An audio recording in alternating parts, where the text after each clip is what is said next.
Bismillahirrahmanirrahim. Assalamualaikum warahmatullahi wabarakatuh. Bismillah, alhamdulillah. Wassalatu wassalamu ala rasulillah wa ala alihi wa ashabihi wa mawala. La hawla wa la quwwata illa billah, amma ba'da. Teman-teman santri yang saya hormati dimanapun Anda berada, wabil khusus teman-teman santri pusat studi pesantren YAIN Tulungagung. Mari kita mulai ngaji kita Ramadan fil Jami'ah pada tahun ini, pada puasa Ramadan tahun ini. Untuk tahun ini saya akan mengkaji kitab Ta'limul Muta'allim. Kalau sebelumnya saya ngaji kitab Adabul Alim wal Muta'alim, sekarang kitab Ta'limul Muta'alim. Kalau seharusnya saya memakai Facebooknya atau FB-nya Pusat Studi Pesantren, karena ini tadi ada kendala belum bisa masuk, maka untuk malam ini saya pakai Facebook saya pribadi atau sendiri. Untuk besok mungkin akan saya double dengan Facebook dari Pusat Studi Pesantren.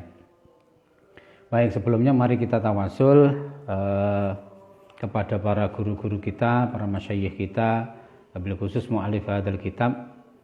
Semoga kita diberi ridha oleh Allah Subhanahu wa taala, kita dapat keberkahan dari para ulama, dapat keberkahan wabil khusus dari mu'alif kitab Ta'limul Muta'alim ini, dan juga keberkahan itu tidak hanya untuk kita tapi juga untuk seluruh saudara-saudara kita, teman-teman kita, dan santri-santri kita atau peserta didik kita semuanya. Ibtigha'an li mardhatillah dan syafaati Rasulillah wa likatin sholihah wa ila abaina wa matina wa jaddatina masyayikhina wa mutarwa sanati ilmina wa ala mu'allifi hadzal kitab Ta'limul Muta'allim. Ya Allah, muslimat wal mu'minin wal mu'minat musarrif wal bahri wal bariha. Al-Fatihah. A'udzubillahi minasyaitonir rajim. Bismillahirrahmanirrahim. Alhamdulillahirabbil alamin arrahmanir rahim maliki yaumiddin iyyaka na'budu wa iyyaka nasta'in. Ihdinas siratal mustaqim siratal ladzina an'amta 'alaihim ghairil maghdubi 'alaihim waladdallin. Amin ya rabbal alamin. Bismillahirrahmanirrahim. Subhanaka la ilma lana illa ma 'allamtana innaka antal alimul hakim. Allahumma fa'al bima 'allamtana wa 'allimna jahilna ya rabbal alamin.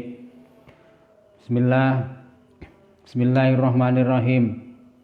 Bismillah kelawan nyebut asmane Gusti Allah, sifat Gusti Allah Ar-Rahmani kang maha welas ing dalem donya, Ar-Rahimi kang maha welas ing dalem akhirat bloko.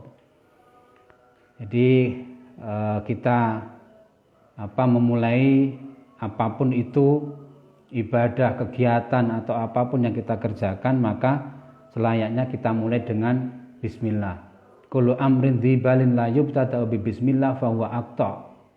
Bahwa semua hal apapun itu, apalagi tentu itu ibadah, jika tidak kita mulai dengan bismillah maka fa huwa aqta. Aqta ini salah satu pemanaannya adalah akan hilang keberkahannya gitu, akan terputus gitu. Akan terputus itu ya hilang keberkahannya, dalam arti bahwa nilai ibadahnya itu bisa kita katakan kurang begitu ya, bahkan mungkin hilang.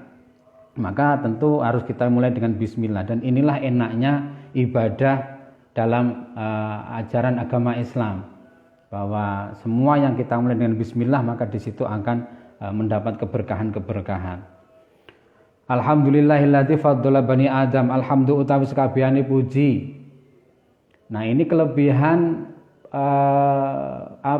terjemah atau terjemah al-mahadiyah atau terjemah gandul, makna gandul di pesantren. Beda dengan terjemah-terjemah di luar pesantren, di luar pesantren atau terjemah kitab kuning begitu ya. Kenapa? Ketika pemaknaan salah satu contoh misalnya alhamdulillah saja, di sini sudah cara pemaknaannya beda. Alhamdulillah utawi sekabehane puji. Nah, kok bisa tahu kalau puji itu tidak hanya satu, kok bisa kata-kata yang digunakan sekabehane kan begitu. Inilah kelebihan bahwa dalam penerjemahan makna gandul atau makna pesantren itu kita akan tahu salah satu kelebihannya. Saya dulu mengerjakan skripsi tentang itu. Salah satu kelebihannya adalah bahwa antara lafaz dengan maknanya kita langsung tahu, langsung bisa lihat. Oh, lafaz dalam bahasa Arabnya ini, maka artinya terjemahnya ini begitu. Sementara akan lebih lengkap lagi dalam pemaknaan yang digunakan dalam pesantren. Alhamdulillah tapi sekabehane puji patang perkara gitu kan ya, kudus ala kudus, kudus ala qadim, qadim ala qadim, qadim ala kudus, misalnya begitu.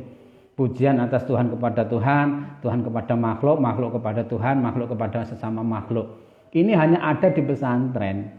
Dan kalau terjemahan biasa ya segala puji gitu aja kan. Sementara tidak pernah dijelaskan segala puji itu ada berapa gitu. Alhamdulillah tapi sekabehane puji iku lillahi tetep kagungane Gusti Allah. Alladzi yaiku zat faddola kang utamaake sapa alladzi zat tadi bani adama ing anak turune Nabi Adam mengutamakan, memberi fadilah, memberi keutamaan apa? Bil ilmi kelawan ilmu wal amalin amal ala jami'il alami ing atase sekabehane alam. Jadi muallif memulai bahwa Syekh Zarnuji ini memulai kitabnya ini yang pertama dengan bismillah tentu, kemudian dengan hamdalah. Wassalatu utawi tambahe rahmatatin iku ala Muhammadin muga tetep ing atase Kanjeng Nabi Muhammad Sayyidil Arabi kang dadi gustine wong Arab wal ajami lan wong ajam. Wong ajam itu selain Arab kan gitu ya. Arab sendiri itu kan ada Arab Aribah, ada Arab Musta'ribah dan sebagainya. Jadi orang Arab sendiri beda-beda, macamnya tidak hanya satu gitu. Orang Arab itu ada Arab yang memang asli Arab gitu, tapi ada Arab yang tidak asli Arab tapi sudah lama hidup di Arab gitu. Ada Arab Ba'idah. Arab Ba'idah ini orang Arab yang sudah tidak terdeteksi lagi karena saking lamanya jarak antara dia dari keturunan nasab-nasabnya begitu sudah jauh sekali. Dan ini hanya cerita begitu, namun ada gitu dalam cerita.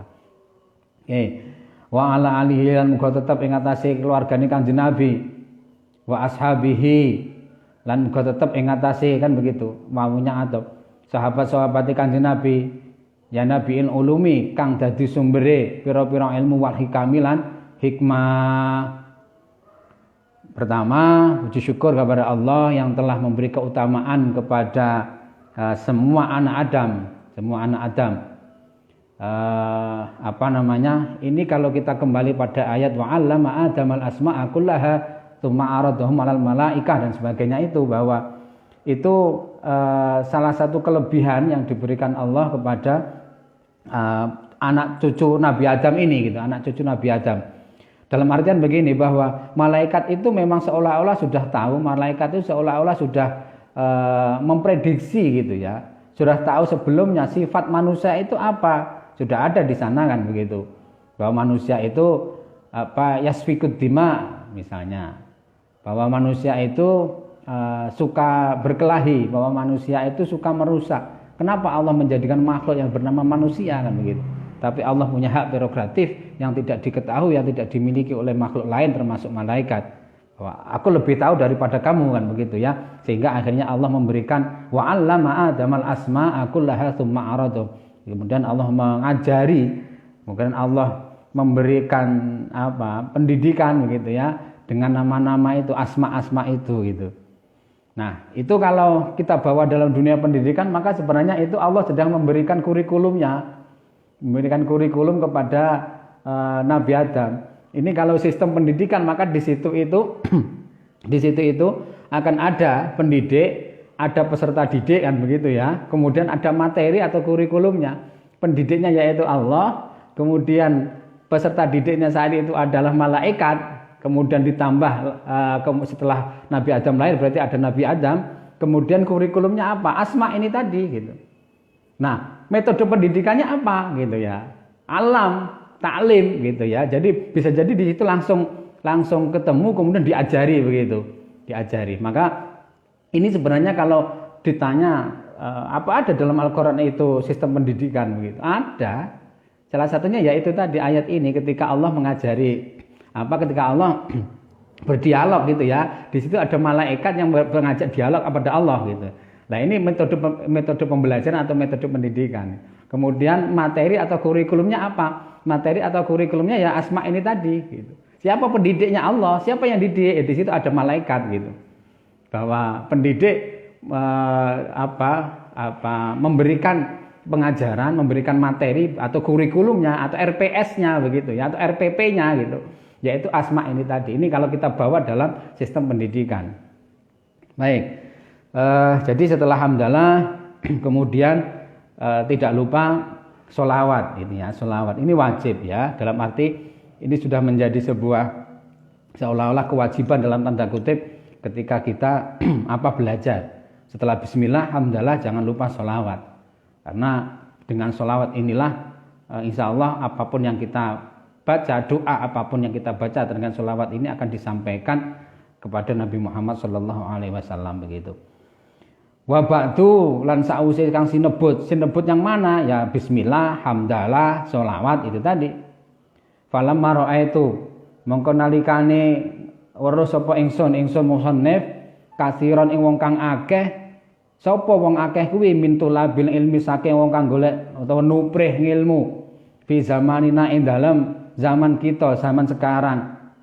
Ya jiduna kang padha nemu sapa kasiron, ya jiduna kang padha nemu sapa tulab ilal ilmi maring ilmu ananging wala yasiluna lan ora tumeka sapa tulab au min manafi'ihi utawa ora temeka saking pira-pira kemanfaatane ilmu wa samratihi lan pira-pira wae ilmu wa hiyalan utawi samrat atau manafi' wa samarat iku al amalu amal bihi kelawan ilmu wan nasri lan nyebarake ilmu.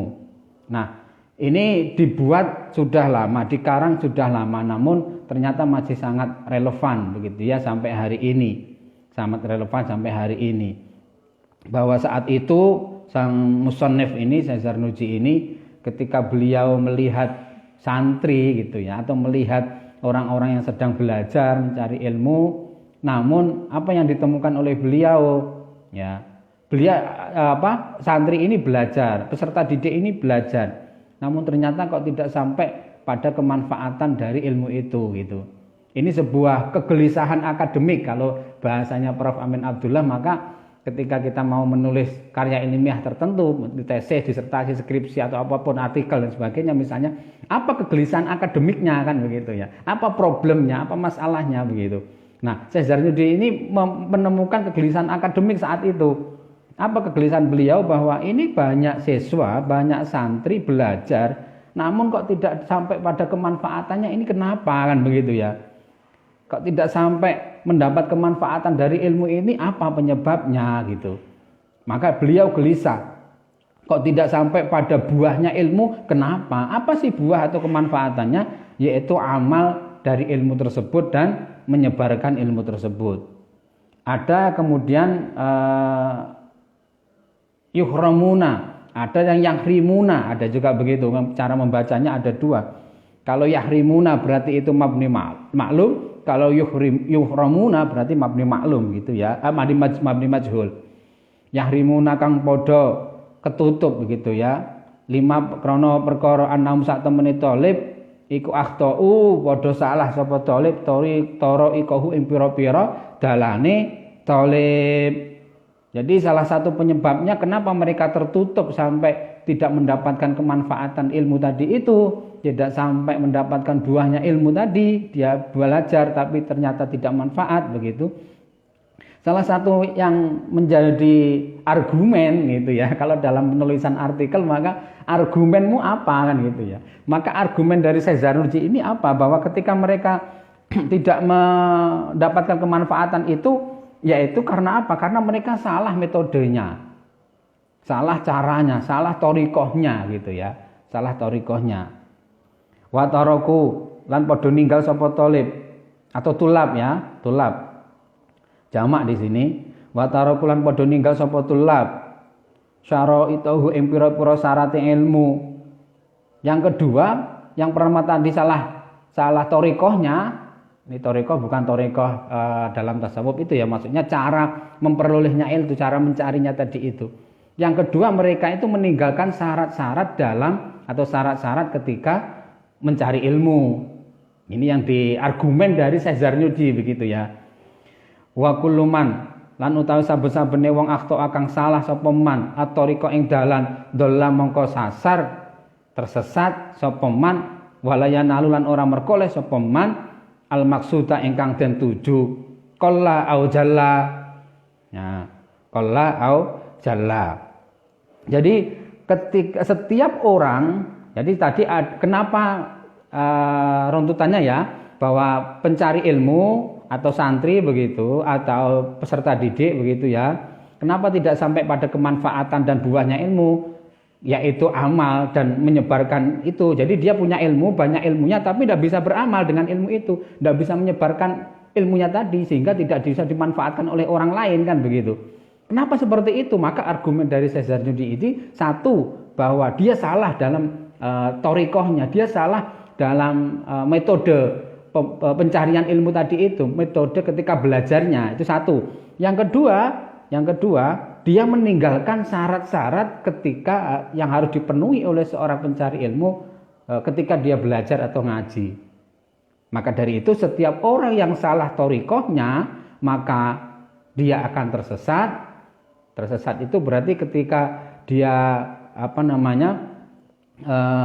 caranya salah, maka nanti hasil maksudnya gitu itu akan salah juga gitu, akan salah juga. Baik, aratu ngarep pakai sapa ingsun. Setelah seperti itulah maka dia punya keinginan, Syekh Zarnuji ini punya keinginan, mu'alif punya keinginan, wa ahbab tulan seneng sapa ingsun an ubayyina ing yen jelasake sapa ingsun lahum maring tulabun ilmi tariqat ta'allumi ing dalane sinau, ing dalane belajar alama ing atase perkara roe itu kang weruh sapa ingsun fil kutubi ing dalem pira-pira kitab wa sami'tu lan krungu sapa ingsun min asatidhi saking pira-pira guru ingsun ya aulal ilmi ing utamane ilmu wal hikamilan hikmah roja'at du'ai roja'an krana ngarep-arep ad-du'a ing du'a limaring ingsun minar raghibina saking wong kang seneng kabeh.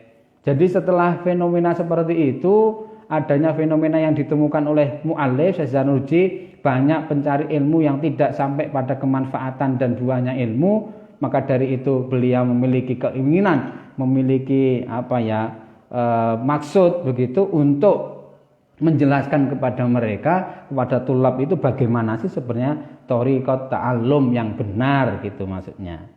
Dari mana beliau mendapatkan itu? Tentu ini ada sanadnya. Ini yang penting. Bahwa Syekh Zarnuji bisa mengajarkan hal seperti itu bukan tanpa dasar, bukan tanpa guru. Buktinya apa?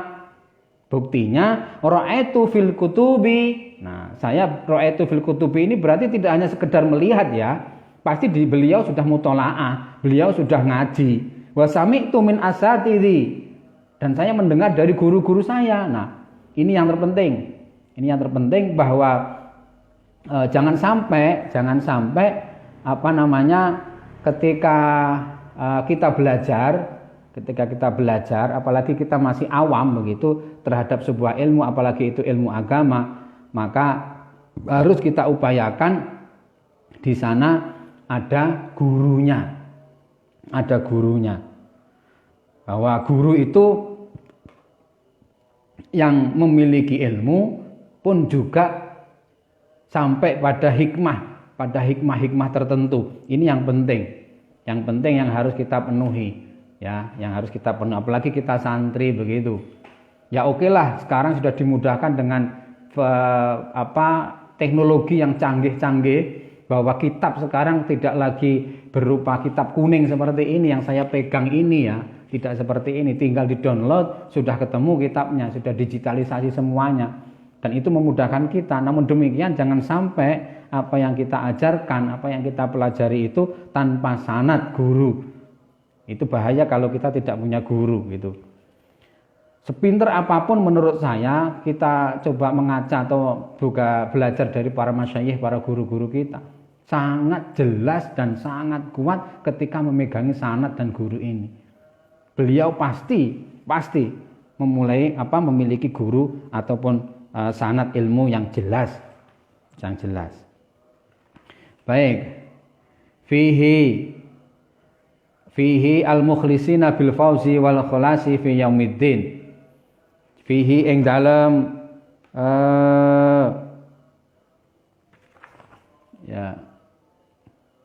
Fihi ing dalem ilmu al-mukhlisina wong kang padha ikhlas kabeh bil fauzi kelawan kemenangan wal khulasi lan kebersihan atau kejernihan fi yaumiddin ing dalem dina akhir.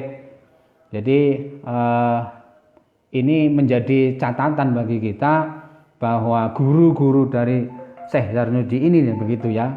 Beliau adalah orang-orang yang mukhlisin. Ini penting. Sekarang banyak orang mencari ilmu tapi tidak ikhlas dengan belajarnya, tidak ikhlas dengan ngajarnya.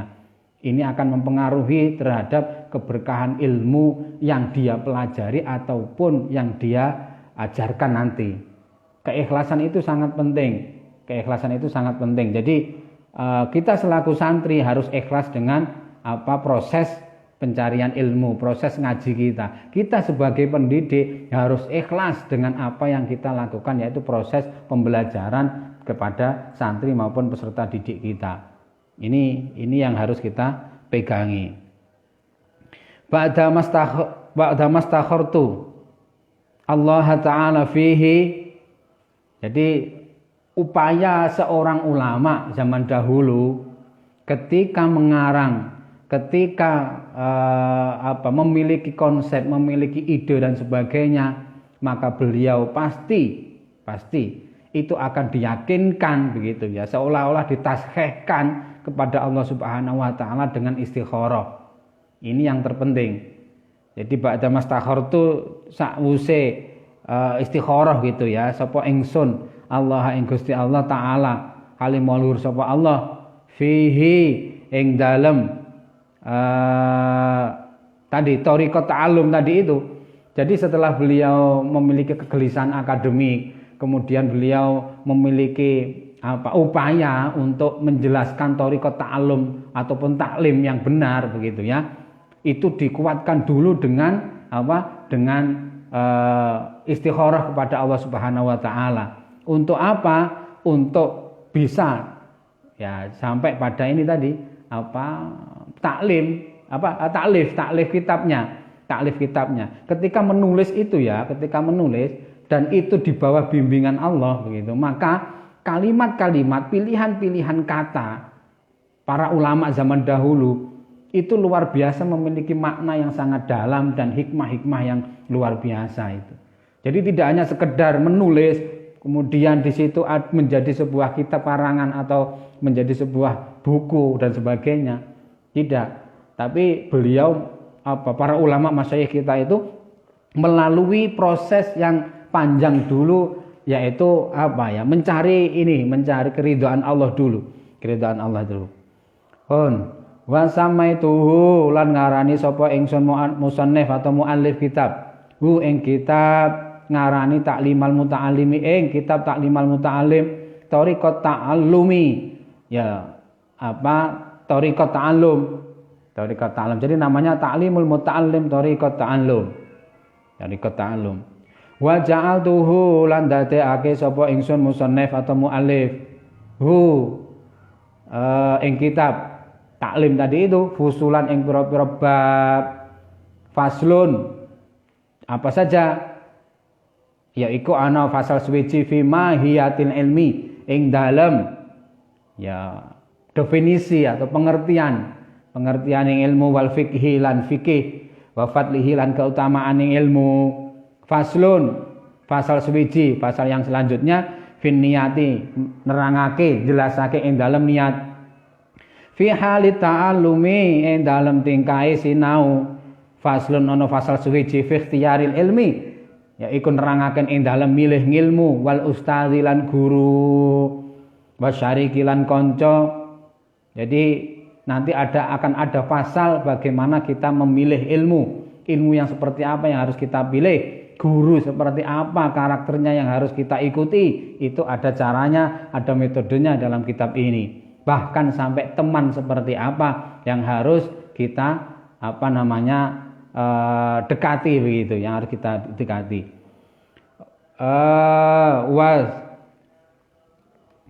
Faslun fi ikhtiyari ilmi al ustadz basyariki wa sabati lan netepi.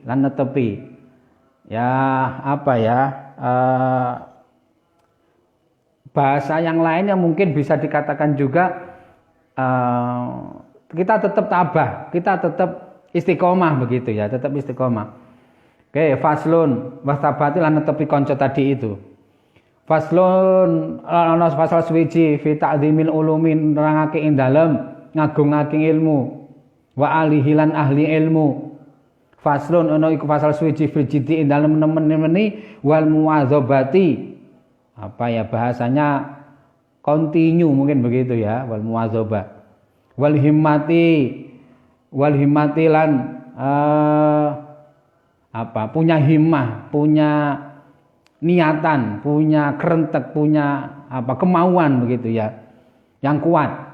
Faslun ana iku fasal suwiji fi bidayati sabaki ing dalem ngawiti ngaji. Jadi kapan kita memulai belajar itu di sini juga dijelaskan dalam kitab Ta'limul Muta'alim ini. Wa qadrihi wa tartibihi. Jadi ada urut-urutannya juga ketika belajar. Tidak begitu saja kita sampai bab ini langsung, jangan. Tapi ada urut-urutannya seperti apa dalam pandangan kita Ta'limul Muta'alim ini. Faslun ono iku fasal suwiji fi tawakkuli ing dalam tawakal. Ada pasal yang menjelaskan tentang tawakal. Faslun ono iku fasal suwiji fi waqti tahsili ing dalam waktu hasilake. Jadi kapan kita menghasilkan ilmu. Faslun fi syafaqati ana iku fasal suwiji fi syafaqati nerangaken ing dalem welas asih kasih sayang wan nasihat lan nasihat. Faslun ana iku fasal suwiji fil istifadati nerangaken ing dalem ngala faedah. Faslun ana iku fasal suwiji fil wara'i ing dalem wirai halat ta'allumi nalikane sinau. Faslun iku ana fasal suwiji fima ing dalem perkara yuri sukane bab apa al hifdza ing apalan wan nisyan al hifdza ing apal wan nisyan lan ing lali. Jadi ada pasal juga yang menyebabkan apa saja hal-hal yang bisa memperkuat hafalan kita, apa saja hal-hal yang bisa menjadikan kita bisa mudah lupa. Itu ada juga penjelasan seperti ini. Faslun ana iku fasal suwiji fima ing nerangaken ing dalam perkara ya jeli bukan narik apa ma rizqa ing rizki. Ada juga di sini diajarkan oleh muallif tentang hal-hal yang bisa menarik rezeki itu seperti apa. Wa malan perkara yang menaukan nyegah apa ma ing rizki. Ada juga hal penjelasan tentang hal-hal yang bisa menjauhkan kita mungkin begitu ya, atau menyulitkan kita ketika mencari rezeki. Wa malan perkara yazid kang nambahi apa ma fil umri ing dalam umur. Wa malan perkara yang suka ngurangi apa ma ing umur. Ada juga yang penjelasan tentang kaitannya dengan umur. Hal-hal yang bisa menambah umur, bermanfaat bagi umur kita, ataupun hal-hal yang bisa mengurangi umur kita. Dalam arti mengurangi itu ya bisa secara literal bahwa umur kita akan terkurangi, bisa juga di situ bahwa umur kita tidak bermanfaat atau barokah. Wa ma taufiqan ora ana taufik illa billahi. Wa ma taufiqan ora paring taufik ingsun illa billahi angin kejaba Allah alaihi ing atase Gusti Allah tawakal sapa ingsun wa ilaihil maring Allah unibu bali sapa ingsun. Ini daftar isi begitu ya, daftar isi yang dijelaskan oleh Cesar Nuji dalam kitab ini. Jadi dalam kitab ini akan mencakup apa saja gitu. Tadi kan setelah disebut atau diberi nama dengan Ta'limul Muta'alim, maka Cesar Nuji ini memberikan menjadikan kitabnya ini berfasal-fasal, berbab-bab begitu. Lah babnya daftar isinya apa? Nah, ini tadi, isinya ini tadi. Pun Faslun fi mahiyatil ilmi wal fiqhi wa fadlihi. Yang pertama kita masuk pada fasal yang pertama, faslun utawi fasal suwiji fi mahiyatil ilmi nerangaken ing dalem pengertiane, definisine atau hal-hal yang berkaitan dengan ilmu begitu ya. Penjelasan tentang ilmu wal fiqh lan fikih wa fadlihi lan keutamaane ilmu. Qala wis ngendika. Nah, ini kelebihan lagi dalam terjemahan Jawa atau terjemahan makna gandul di pesantren. Qala ketika memaknai qala maka di situ akan ditambahi biasanya qala wus. Kalau wus itu artinya sudah. Berarti kalau sudah itu menunjukkan fi'il madhi. Inilah saya kira kelebihan di pesantren. Qala wus ngendika itu lalu terjemahan gandul kan seperti itu, terjemahan makna pesantren. Para guru-guru kita dulu. Qala wus ngendika sapa Rasulullah sallallahu alaihi wasallam. Kalau fa'il berarti di situ ada tanda fa begitu. Ini salah satu rumus. Qala wus ngendika sapa Rasulullah taala alaihi wasallam. Utusane Gusti Allah sallallahu muga-muga paring rahmat takdim sapa Allah Gusti Allah taala alaihi maul sapa Allah alaihi ing atase Rasulullah wasallam lan muga-muga paring rahmat salam sapa Allah ing Rasulullah. Thalabul ilmi fardhatun ala kulli muslimin wa muslimatin. Thalabul ilmi utawi golek ilmu utawi nubrih ilmu iku fardhatun wajib ala kulli muslimin. Kenapa ada tak di situ? Apa menunjukkan perempuan? Tidak. Tak di situ menunjukkan bahwa sangat begitu ya, sangat diwajibkan, sangat difardukan begitu. Ala kulli muslimin ing atase saben-saben wong muslim, wong Islam lanang, wa muslimatin dan wong Islam wadon. Jadi mencari ilmu itu diwajibkan tidak hanya untuk laki-laki tapi juga untuk perempuan. Ini ada kesetaraan, ada kesamaan begitu ya. Bahwa kesempatan untuk mendapatkan ilmu, kesempatan untuk kuliah dan sebagainya itu tidak hanya untuk laki-laki saja, tidak dimonopoli oleh laki-laki saja kan begitu. Maka di sini teksnya, redaksinya thalabul ilmi fardhatun ala kulli muslimin wa muslimatin. Jadi ada muslimin wa muslimatin. Sama juga kalau kita belajar bahasa Inggris ya, misalnya di sebuah forum begitu, maka sudah selayaknya ketika kita menyebutkan laki-laki maka juga yang perempuan kita sebutkan begitu. Baik, i'lam. Jadi thalabul ilmi itu faridah ya, faridah. Ini dawuhnya Rasulullah. I'lam wa sapa sira bi annahu kelawan satu meneh kelakon iku la yuftaradu ora den fardhoake ala kulli muslimin ing atase saben-saben wong muslim lanang wa muslimatin lan wong Islam wadon apa tulabu kulli ilmin golek nuprih kabeh ngilmu bal yuftaradu balik den fardhoake alai ing atase kullu muslim wa muslimatin apa thalabul ilmil hali golek nuprih ngilmu saiki ilmu hal ya. Jadi ilmu hal itu apa yang dimaksud dengan ilmu hal begitu ya. Baik, sebelum ke situ bahwa yang difardukan tadi bagi tiap-tiap orang Islam laki-laki maupun perempuan itu tidak difardukan untuk mencari semua ilmu, tidak. Ini yang pertama. Catatan pertama bahwa dalam pandangan Syekh Zarnuji ini bahwa yang difardukan tadi itu adalah ilmul hal, bukan kullu ilmin. Ilmu hal itu apa? Ilmu yang berkaitan dengan kebutuhan saat ini, Ya, di antaranya ya di situ ada usuluddin, ilmu fikih dan sebagainya itu. Jadi perkara-perkara yang berkaitan dengan kita, tapi kaitannya dengan kebutuhan saat ini. Itu ilmu hal gitu ya. Itu ilmu hal. Nah, ini yang difardukan, bukan mencari semua ilmu itu harus kita cari, tidak. Tapi yang pertama adalah ilmu hal dulu. Bagaimana tauhidnya, bagaimana kita cara beribadahnya. Kalau kita harus sholat berarti hal-hal yang berkaitan atau menuju pada sholat itu menjadi ilmu hal yang wajib kita cari gitu maksudnya. Baik, lanjut. Bismillah. Mana tadi? La yuftaratu ala kulli muslimin wa muslimatin tulabu kullu ilmin bal yuftaratu alaihi tulabul ilmul hal. Kama yuqalu kaya oleh den ngendikake afdhalul ilmi utawi utamane ilmu iku ilmul hali ilmul hal. Sebaik-baik ilmu itu adalah ilmul hal. Ilmu yang berkaitan dengan kondisi kebutuhan kita saat ini itu ilmu hal. Ilmu hal.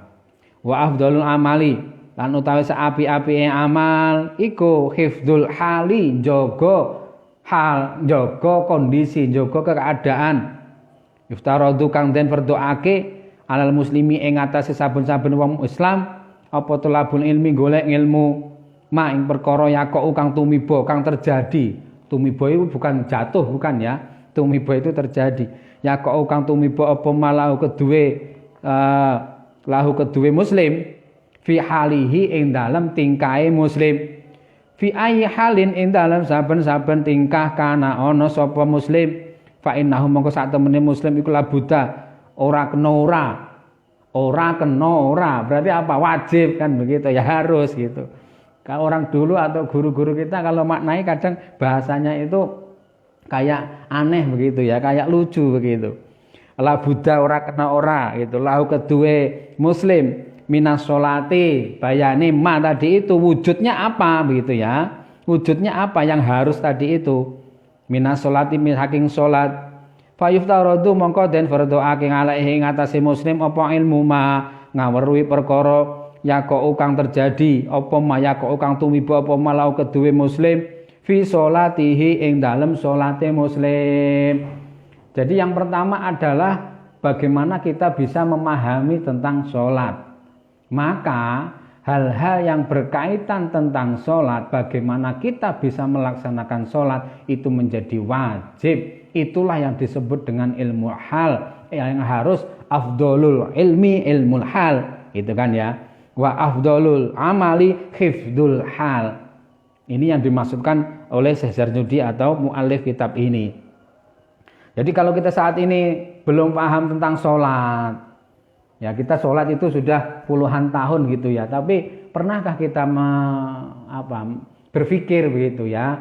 Kalau wong Jawa ngrayai awake dhewe begitu. Pernahkah kita berpikir selama puluhan tahun ini ada peningkatan sholat kita? Jangan-jangan sholat kita ini hanya rutinitas begitu saja yang tanpa ada peningkatan tahun tiap tahun, bahkan hari demi hari, bahkan sholat demi sholat. Ini yang harus menjadi catatan kita begitu tiap hari. Dan disinilah yang disebut ilmu hal gitu loh ya. Ilmu hal. Kalau bisa ekstrim begitu maka ketika ilmu hal ini belum kita pahami maka jangan sampai kita belajar ilmu yang lain sebelum ilmu hal ini. Bahkan bisa seperti itu. Contoh ya. Contoh tentang sholat ini karena di sini disebut sholat ini adalah yang difardukan begitu, ilmul hal termasuk contoh ilmul hal. Ketika sholat misalnya ini untuk menuju pada kualitas ya, kualitas sholat kita dan ini sangat penting. Karena awwalu ma yuhasabu abdi bi yaumal qiyamah as-shalah. Bahwa pertama yang hal akan dihisab, yang dihitung, yang ditimbang oleh Allah nanti ketika di hari kiamat itu sholat kita gitu. Maka mau tidak mau kita harus meningkatkan kualitas dan kuantitas sholat. Kalau kuantitas di Ramadan ini semua sudah meningkat saya kira. Salat sunnah aja kita taraweh bisa kuat kok ternyata 11 sampai 23 rakaat. Kenapa di luar Ramadan kita tidak kuat salat sunnah 23 rakaat? Ini kan menjadi tanda tanya gitu loh. Kira-kira Ramadan kita seperti apa gitu. Dan itu sudah puluhan tahun loh ya. Sudah puluhan tahun bagi kita yang sudah umurnya ini sudah puluhan tahun. Nah, saya akan mencontohkan sholat. Ini untuk meningkatkan kualitas sholat kita. Dan ini banyak sebenarnya dalam kitab-kitab yang harus kita baca. Misalnya dalam kitab Asrarus Sholah misalnya ya. Bahwa dalam sholat itu ketika kita tahiyatul akhir, ketika kita membaca sholawat ya. At-tahiyatul mubarakatuh sholawatut thayyibatullah. Assalamu alaika ayyuhan nabiyyu wa rahmatullahi wa barakatuh. Pernahkah terbesit, pernahkah kita pikirkan kenapa Allah, kenapa redaksi yang dipilih dalam ucapan itu atau dalam bacaan sholat itu adalah assalamu alaika. Dhomirnya ka. Ka adalah dhomir mukhatab. Dhomir kata ganti orang kedua. Kalau kata ganti orang pertama itu mutakalim, orang yang bicara. Kalau mukhatab berarti orang yang diajak bicara. Dan di situ menggunakan kata ka, dhomirnya itu gitu loh. Ka anta, berarti kan begitu. Assalamu alaika ayyuhan nabiyyu wa rahmatullahi wa barakatuh. Berarti di situ ada dialog antara mutakalim dengan mukhatab. Mutakalimnya adalah orang yang sholat, yang mengucapkan assalamu alaika ayyuhan nabiyyu wa rahmatullahi wa barakatuh. Mukhatabnya yang diajak bicaranya, lawan bicaranya siapa? Kanjeng Nabi. Kalau di situ dhomirnya adalah kata ganti orang ketiga, dhomir ghaib, maka redaksinya menjadi assalamu alaihi. Semoga rahmat salam tercurah kepada beliau, kepadanya. Berarti kalau ghaib kan tidak ada. Sementara kalau mukhatab, namanya orang lagi bicara, lagi dialog, lagi ngomong-ngomong, antara yang ngomong dengan yang diajak ngomong itu berhadapan. Nah ini sangat dalam sebenarnya, walaupun satu kata saja, kalau kita bisa memaknai itu semua, maka tidak ada yang namanya sholat taraweh itu cepat-cepat. Tidak ada gitu loh.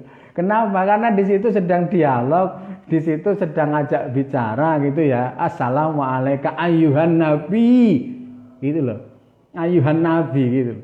Nah ini kan dalam sekali. Nah ini yang menurut saya perlu kita dalami hari demi hari, bagaimana kuantitas maupun kualitas khususnya sholat kita itu bisa bertambah. Karena itu termasuk ilmu hal yang diwajibkan tadi itu, sehingga apapun yang berkaitan dengan sholat, karena sholat adalah ilmu hal kan gitu ya, hal-hal yang wajib kita pahami saat ini gitu, saat ini, maka ya belajar tentang apa hikmah-hikmah atau bacaan-bacaan rahasia, bacaan sholat, gerakan sholat itu menjadi wajib untuk meningkatkan kualitas sholat kita begitu. Nah itu baru satu huruf loh ya dalam bacaan sholat. Padahal sholat itu bacaannya banyak sekali kata-katanya atau huruf-huruf dan lain sebagainya. Maka menurut saya ayo ini mumpung masih ada kesempatan kita belajar, ya kita belajar. Termasuk ya seperti ini kita belajar untuk meningkatkan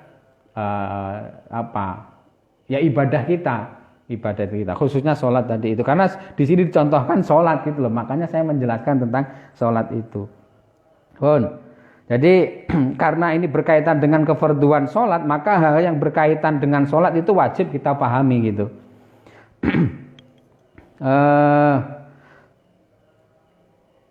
Wajibulan wajib malahi ing atase muslim apa ilmu ma ngaweruhi perkara ya kok kang tumiba apa malau kedue muslim bikot rima kelawan kira-kirane perkara yuk dikang nekake apa ma bihi kelawan muslim al wajiba ing barang kang wajib li anna makrana sak temene perkara ya tawassalu kang dadi wasilah lantaran bi kelawan ma ila iqamatil fardhi maring jumenengake kefarduan iku yakunu mongko bakal ana apa ma ana iku fardhon dadi fardu gitu loh.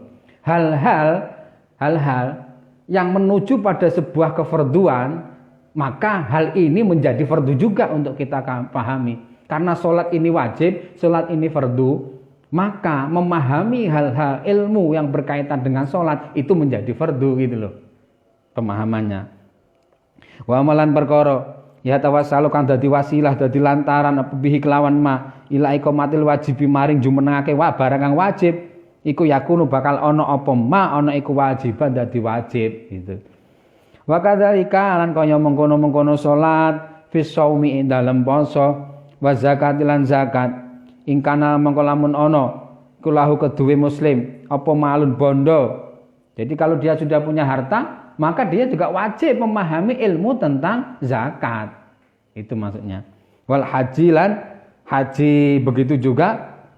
Jika dia sudah punya harta dan dia mampu, maka dia juga punya kewajiban kefarduan untuk memahami apa itu ilmunya puasa, apa zakat dan juga haji. In wajaba lamun wajib alai ing atase muslim. Wa kadhi in wajaba lamun wajib alai ing atase muslim. Wa kadzalika lan kaya mengkono haji madkur tadi itu min salat, saum, zakat dan haji tadi itu fil buyu'i ing dalem dol tinuku ing kana lamun ana sapa muslim ana iku yatajiru dagang sapa muslim. Jadi ketika dia menjadi pedagang maka ilmu-ilmu tentang yang berkaitan dengan jual beli dengan perdagangan maka itu menjadi wajib bagi dia untuk dipelajari gitu. Ketika saat ini dia menjadi pedagang, maka saat ini pula dia punya kewajiban untuk memahami ilmu tentang perdagangan gitu.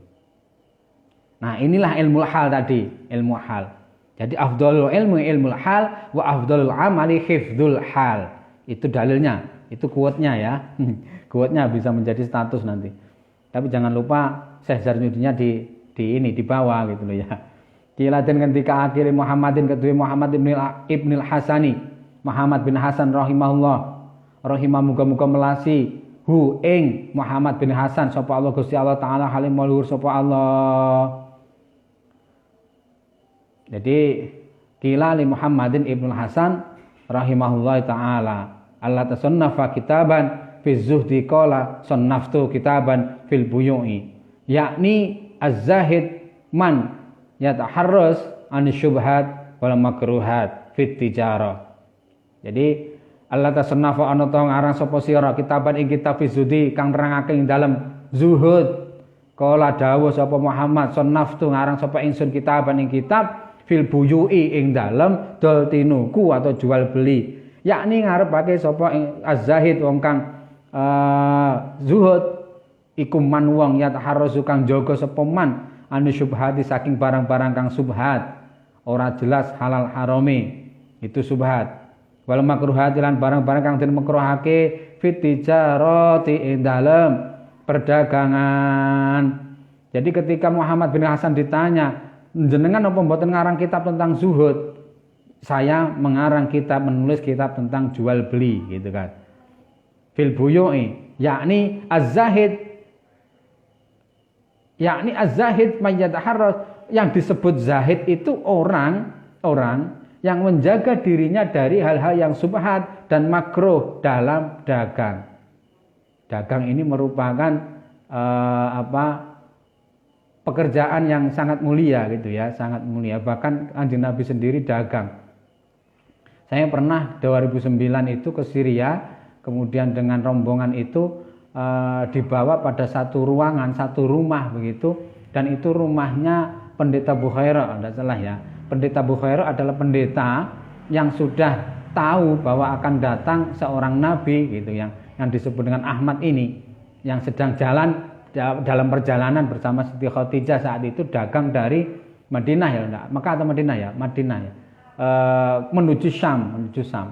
Bayangkan Kanjeng Nabi saja dagang dan saat itu tidak ada pesawat. Saat itu belum ada online gitu ya, online shop belum, all shop itu belum ada. Kanjeng Nabi langsung ke Syam dan itu jauh sekali. Nah, ini membuktikan salah satu pekerjaan dagang ini sangat mulia begitu ya. Sangat bagus begitu. Bahkan ada yang menyatakan jika 100 hal atau 100 dalilnya saya lupa. Maka dagang ini berapa persennya gitu kan, lebih besar sekali gitu. Pintu keberkahan itu dari dagang itu kan begitu. Baik, wa kadzalika. Jadi yang disebut zahid ini menurut Syekh Muhammad Ibnu Hasan ini adalah orang yang menjaga dirinya dari barang-barang yang subhat dan makruh ketika dagang. Kenapa? Karena memang ketika dagang, ketika berusaha, wirausaha dan sebagainya itu banyak sekali godaan-godaannya gitu ya. Ketika dagang itu ada hal-hal yang kayaknya ini halal, tapi ini harus hati-hati. Cara-cara dalam dagang itu kan ya. Baik.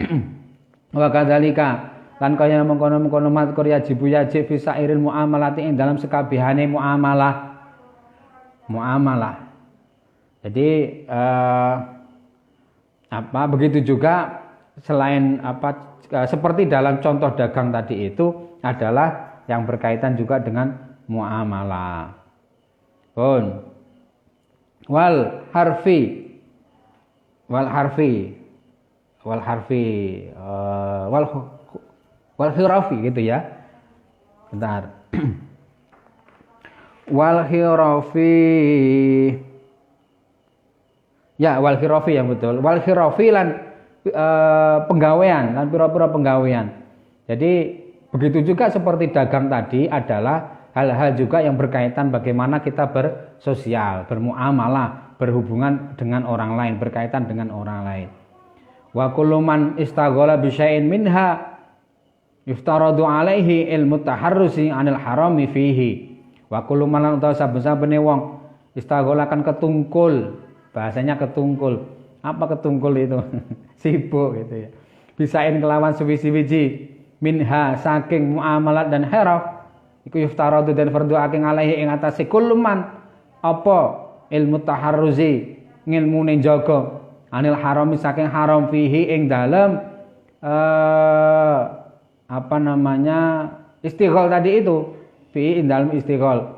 Jadi setiap orang yang disibukkan dengan berbagai hal dalam muamalah tadi itu, dalam berbagai pekerjaan apapun itu bentuknya begitu, maka dia mendapat kefarduan, maka dia kena kewajiban untuk mengetahui gitu ya, untuk menjaga hal-hal yang haram dalam muamalah tadi itu. Misal namanya kerjaan kan macam-macam sekali. Namanya kerjaan itu macam-macam sekali. Nah, ketika kita dalam kerjaan tertentu, misalnya selain dagang mungkin saat ini misalnya dalam ojek misalnya ya, atau Grab sekarang yang lagi rame sekali kan ya, ini Grab fenomena baru. Nah, maka seseorang yang sudah masuk dalam pekerjaan tersebut menjadi wajib untuk menjaga dirinya dari keharaman-keharaman, dari larangan-larangan ketika dia melaksanakan pekerjaan tersebut. Saya dagang, saya misalnya selain dagang, misalnya peternak misalnya, saya petani misalnya, dan lain sebagainya. Maka itu menjadi wajib mengetahui atau menjaga diri dari keharaman-keharaman itu. Wa kadzalika lan kaya mengkono-mengkono mazkur yuftaradu dan fardu aking alai ing atase kulun, ing atase muslim juga bisa kulun ya, apa ilmu ahwalil qalbi ngaweruhi atau ngilmuni ti pira-pira tingkai ati minat tawakkuli saking bayane tawakal, wujude tawakal, wal inabati lan taubat bali, wal khasyati lan wedi, warido lan ridho. Begitu juga ketika dia difardukan untuk menjaga dirinya dari barang yang haram, maka dia juga kena fardu untuk memahami kondisi yang berkaitan atau memahami ilmu-ilmu yang berkaitan dengan hati. Di antaranya tawakal, di antaranya taubat, khasyah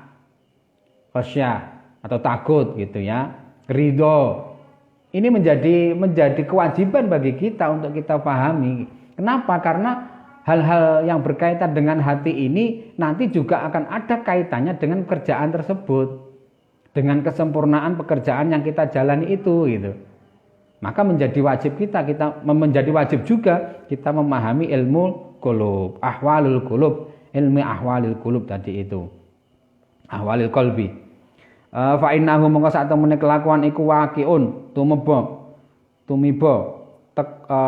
terjadi ya fi jamil ahwali ing dalam sekabehane pira-pira tingkah. Jadi karena tawakal, inabah, khasyah, ridho itu akan sering kita kita temui, sehingga kita menjadi tahu bagaimana sih tawakal itu, bagaimana sih kita harus takut gitu ya, bagaimana sih kita harus taubat. Pekerjaan apapun atau manusia siapapun pasti pernah melakukan kesalahan, melakukan kekhilafan. Maka kita juga harus tahu, memahami bagaimana ilmunya taubat gitu. Baik.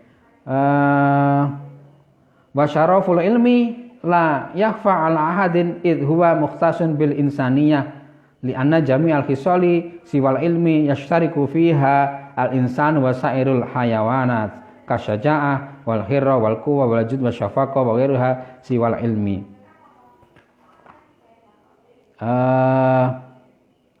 Baik, sedikit lagi.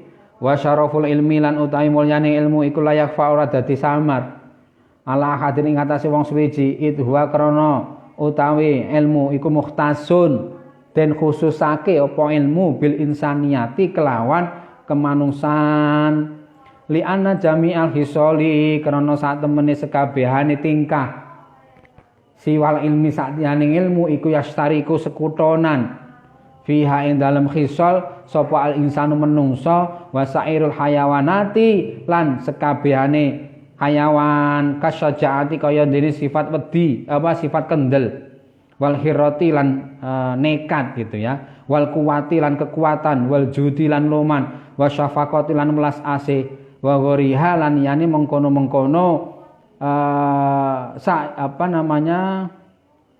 sajaah ila akhirih siwal ilmi saliyane ilmu. Jadi ilmu itu hanya dikhususkan kepada manusia. Sementara hal-hal lain selain ilmu gitu ya. Hal-hal lain selain ilmu itu tidak hanya dimiliki oleh manusia tapi juga semua hewan, makhluk yang lain seperti hewan itu memiliki sifat syaja'ah, sifat berani. Bahkan kita mungkin lebih kalah keberanian kita daripada misalnya hewan gitu ya pada suatu kondisi tertentu. Wal khirrati nekat juga seperti itu. Wal kuwati dan kekuatan. Bahkan kita kalah kuat daripada hewan tertentu misalnya begitu. Wal kuwah wal judi wasyafaqah bahwa hewan itu juga punya sifat belas kasihan. Banyak sekali contoh-contoh misalnya di video di YouTube itu di video-video itu yang menanyakan bagaimana hewan satu menolong hewan yang lain. Itu banyak sekali.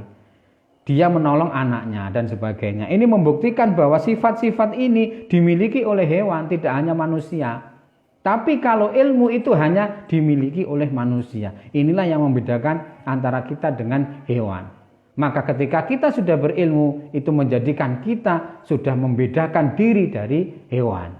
Tapi kalau kita tidak mau memiliki ilmu, tidak mau belajar, itu membuktikan bahwa kita itu pengen sama seperti hewan, gitu ya. Baik. Babihi lan kelawan ilmu adharo mertelaake sapa Allah Gusti Allah taala halim sapa Allah fadla adama ing keutamaan Mbah Nabi Adam alaihi salatu wassalam alaihi muga tetep ing atase Mbah Nabi Adam as-salatu utawi tambah rahmat takdim wassalamu lan tambah rahmat salam ngutamaake ing atase sinten alal malaikati ing atase malaikat karena ilmu inilah yang menjadikan Nabi Adam itu lebih utama daripada malaikat itu. Wa amruhum wa amaro lan perintah sapa Allahum ing malaikat bisujudi kelawan sujud lahu maring Nabi Adam. Dengan ilmu ini menjadikan Nabi Adam lebih utama daripada malaikat. Dengan ilmu akhirnya menjadikan Allah memerintahkan para malaikat sujud kepada Nabi Adam. Ini saya kira yang menjadi catatan bahwa ilmu ini menjadi pembeda antara kita dengan hewan. Ilmu ini bisa juga lebih menjadikan kita lebih utama daripada malaikat. Maka tidak heran ada guyonan gitu ya. Ini kalau dari Gus Baha gitu ya. Bahwa banyak para wali-wali itu ketika dikubur, di alam kubur maksudnya, ketika dimakamkan itu, ketika ditanya oleh para malaikat, itu banyak yang langsung menjawab gitu. Banyak yang langsung menjawab, man robbuka. Loh, saya ini kan kiai ustadz atau kiai yang ngajarkan ilmu tauhid. Kok kamu tanya man robbuka gitu. Nanti yang ahli ilmu man robbuka, itu mannya man apa gitu. Itu masyhur ya. Nah, maksudnya masyhur atau sudah sering kita dengar dari Gus Baha misalnya itu. Jadi sangat mungkin bahwa para wali itu tidak lebih utama begitu daripada malaikat. Buktinya apa? Ya ini tadi bahwa wa amarahum bisujudi lahu gitu ya. Bahwa Allah memerintahkan kepada para malaikat itu untuk sujud kepada Nabi Adam. Kenapa? Karena Nabi Adam punya ilmu. Apa sudah wa 'allama Adamal asma'a itu. Allah sudah ngajari asma. Asma ini banyak sekali. Banyak sekali pemahamannya atau banyak sekali artinya begitu. Wa inna ma syaraful ilmi liqauni wasilatan wallahu a'lam bissawab. Baik, mungkin untuk hari pertama ini kita lanjut besok. Yang ingin saya sampaikan, saya minta maaf bahwa seharusnya pakai 2 akun, yaitu Facebook saya dan Facebooknya Pusat Studi Pesantren. Karena tadi ada kendala sedikit, maka belum bisa masuk ke Facebooknya Pusat Studi Pesantren. Baik, itu saja. Mari kita tutup dengan doa. Rabbi fanfa'na bi barakatihim wahdinal husna bi hurmatihim wa amitna fi tariqatihim wa muafatihim minal fitani. Rabbi fanfa'na bi barakatihim wahdinal husna bi hurmatihim wa amitna fi tariqatihim wa muafatihim minal fitani. Rabbi fanfa'na bi barakatihim wahdinal husna bi hurmatihim wa amitna fi tariqatihim wa muafatihim minal fitani. Kurang lebihnya mohon maaf. Billahi taufiq wal hidayah wa ridha wal inayah. Wa muwaffiq lil aqwamit thoriq. Assalamualaikum warahmatullahi wabarakatuh.